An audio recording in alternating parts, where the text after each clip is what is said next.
Ladies and gentlemen, boys and girls, red dragons of all ages, welcome back to another episode of Finger on the Pulse. I am joined today by Julia Bussmeyer, president of StemPowered. Julia, thank you so much for joining us. Thank you for having me. What is StemPowered all about? So StemPowered is a brand new club, and by brand new I mean our first e-board meeting ever is tomorrow. And basically, as a club, we have a few goals. The name, as you may guess, StemPowered, comes from the words STEM and empowered. So basically, we're like a women in STEM club.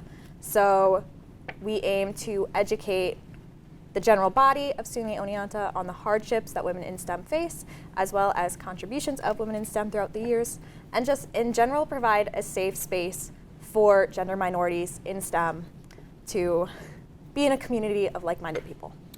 What made you decide Oneonta needed a club for women in STEM? Well, I've always been passionate about the women in STEM movement, even before I was a woman in STEM. But here, what made me really feel like we needed something is kind of the fact that, as far as I know, at least, I am the only woman in the physics major. And generally, my experience has been very good, but it also is a little lonely. And I've had a few experiences recently where I felt very singled out because of that. And I thought that if I felt that way, there must be other gender minorities in STEM majors on campus who felt the same way. I'm sorry to hear that. This is a first on this show because we've never had someone who founded their own club. What can you tell us about what it's like to start your own organization? Well, it's a little scary, I will say. I've had this idea for over a year now, and I just started on it a few weeks ago. There was a specific instance that kind of encouraged me to start it. The process, I will say, was a lot easier for me because I have a few friends who are senators on the student association, and they were kind of able to give me some guidance and some advice, and that made it a little easier to start out.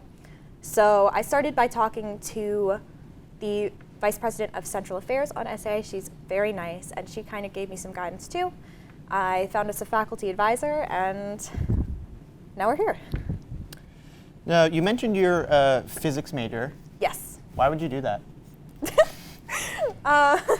How is being a physics major here at Oneonta? It's generally very good. It's a very small major. I think there's only about 15 or 20 of us. So we're all very tight-knit. Obviously, you know some of the other physics majors in the Nebula Society and Physics and Astronomy Club, and they're all very nice, they're all very supportive.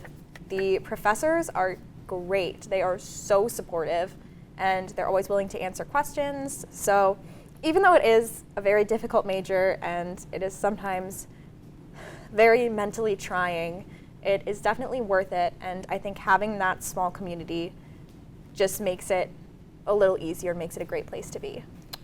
Who are some of your inspirations when it comes to women in physics or women in astronomy? Your minor, right? Yes, I am an astronomy minor. Sally Ride is one of my greatest inspirations. Not only was she the first American woman in space, but after she passed away, it also came out that she was a lesbian. I'm a lesbian, so that was really cool, and it was just cool to see someone like me be represented in the field I want to go into. Fun fact about Sally Ride, not only was she the first American woman in space and the first queer woman in space, she was also the whistleblower on whatever made the Challenger blow up. I really should have Googled what that was before we filmed this, but that's a fun fact. That's okay, that is really cool. Well, interesting. Not cool that the space shuttle blew up. Of course not. What would you tell your past self about your choice to have a career in STEM? Oh, goodness. I think mostly just to be brave about it. I didn't know I was going to be a physics major until I was a physics major. It was a total leap of faith. I had no physics background, so I had no clue how it was going to go. So yeah, I guess if I could go back and tell freshman year me about being a physics major, I would just tell her to keep working hard and not give up. Really, that's good advice for pretty much any field. In 2025, how important is it to stand up for women and gender minorities in STEM? Very, very important. Especially in today's political climate, there's just the removal of DEI initiatives. It is very scary being a woman in STEM. You know, women have been discriminated against in STEM fields forever, but now there's easier ways for people to do so. And so it's very scary, and it is even more important now to, you know, stand up for each other, support each other. Women supporting women in the STEM field is so important. And it's hard sometimes because they're all very competitive fields, you know, but you kind of have to realize that you are not competing against your fellow women, but you are all just working toward the same thing, and there's no harm in helping each other get there, knowing that, you know, you might not get there yourself. Wow. You also were able to attend the Conference for Undergraduates Gender Minorities in Physics this past January. What can you tell us about that experience? Well, honestly, I wasn't there for very long. I arrived late, and I have crippling social anxiety, so I only actually made it to one lecture in that conference.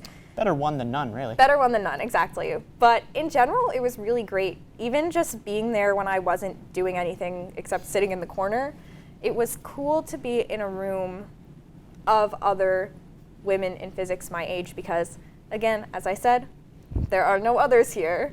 So I've never really had that experience, and it was cool to just know that everyone around me had experienced the same things that I did and are working toward the same thing I am. And it was just a really supportive and comforting place to be. I can only imagine. I know when a lot of people hear physics, the first thing they think of is Sheldon Cooper and the Big Bang Theory. Are you sick of talking about that yet? No, surprisingly, I love the Big Bang Theory. The first few seasons are a little questionable, but you know, once they learned to stop making the characters creepy, you know, it's a good show. And I have been compared to Sheldon Cooper, as have probably all of the physics majors on this campus. As have I a couple of times. Yeah, they also, when I started this show, they also told me, don't be creepy. And I listened. I'm glad.